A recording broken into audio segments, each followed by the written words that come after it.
আমার সাথে পড়ুন, বিসমিল্লাহির রহমানির রহিম।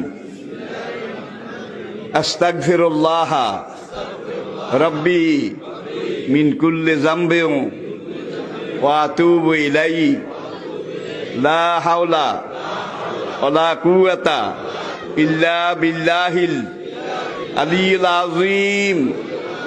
তাওবা ইয়া আল্লাহ, তাওবা ইয়া আল্লাহ, তাওবা ইয়া আল্লাহ, তাওবা ইয়া রাব্বি, লা ইলাহা ইল্লাল্লাহু মুহাম্মাদুর রাসূলুল্লাহ।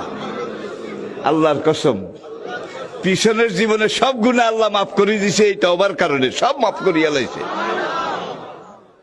আর কিছু কিছু টেন্ডল আছে, ক্যান্ডা আছে, গুনাহ তো করতে আসি, হুজুর যান কইছে অন তওবা করি কিছু ছাড়াই হালাই, কাজ বেনা আবার শুরু করিও।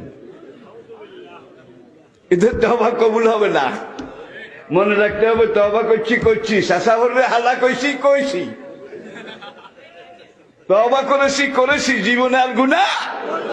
এই নিয়ত নিয়ে, এই প্রস্তুতি নিয়ে তওবা করতে হবে। নবী বলেন আত-তাইবু মিনাজ যামবে কামান লা যামবা লাহু। এইভাবে যে তওবা করেছে আল্লাহ এমন ভাবে মাফ করে দিয়েছেন যেন তার জীবনে কোনো গুনাহ নাই।